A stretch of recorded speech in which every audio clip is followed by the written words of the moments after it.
Welcome back to the Alien Spaceship Talkshow podcast. And in case you're just joining us, you're listening to the Alien Spaceship Talkshow podcast with Emmy Hikins and Trevor Gear.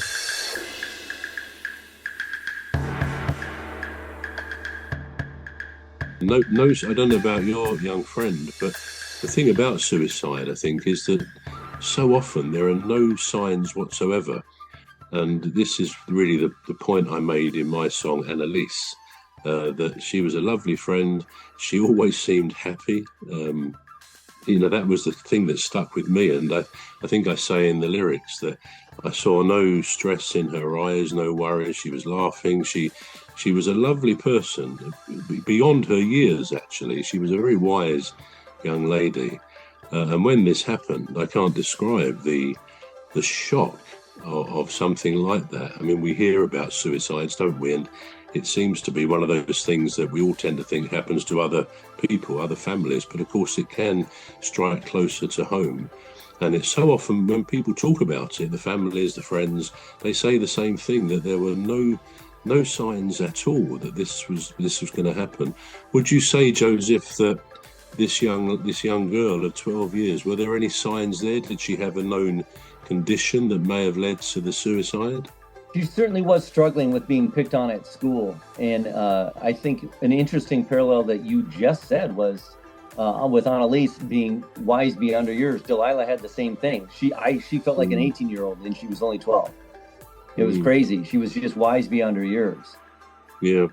And it always seems to be, as I think the phrase is something like it's a permanent solution to a temporary problem. And that's the tragedy of suicide, isn't it? That somebody gets to this stage of disintegration where they think the only way out is to end something that is the only chance we have to live this incredible life on this incredible planet. So something must go badly wrong to drive somebody into that dreadful frame of mind. And we can only imagine what people go through. The fact that they don't seem to seek help. They don't say to someone, look, I'm in a very bad place, and so on. But and we're not getting necessarily into the suicide of things, but that's such a sad thing to hear from you, that a young 12-year-old girl felt that was her only way out.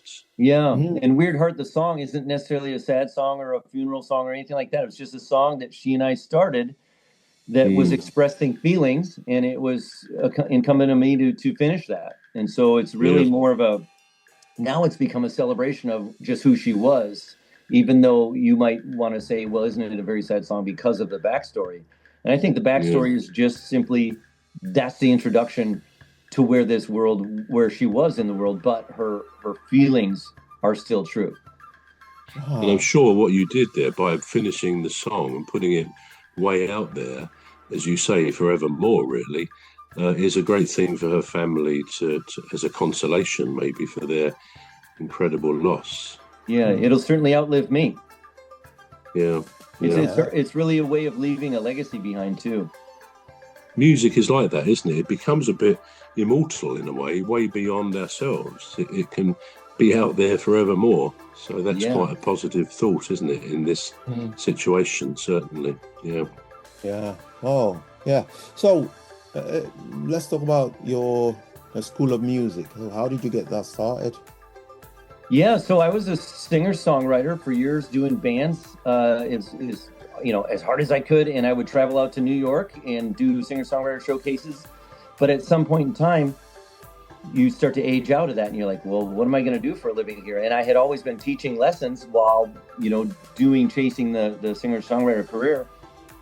And so once I made a decision to just expand that and kind of, after doing it for so long, you kind of learn how to do it. And so one of my secret weapons was when I was a little kid, I'd race home after school and drop the needle down and figure out how did the Beatles and the Stones, what's everything they did to make these songs work? There's drums and there's bass and there's guitars and there's vocals and there's all sorts of stuff going on, and how did it work? And so I was starting to write songs at a very, very young age and sucking at it.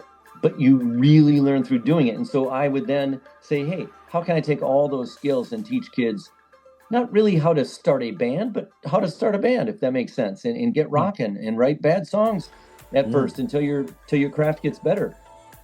And so, like I had said earlier, it's a little bit weird when you maybe come in for drum lessons and all of a sudden the teacher's hanging out behind the guitar. You're like, aren't you supposed to be teaching me how to play the drums? I'm like, I am. Because you have to learn to make some decisions that's going to fit this groove. And we'll know if it doesn't work, and we'll hear it. And so it's a little bit like, I think it's a little bit like the American sport baseball. A baseball player can make the Hall of Fame if they bat 300, which means 3 out of 10 times they get on base. But what that means is 7 out of 10 times they fail. And so in our songwriting world, if we were to fail 7 out of 10 times but still get 3 great songs out of it, that'd be huge.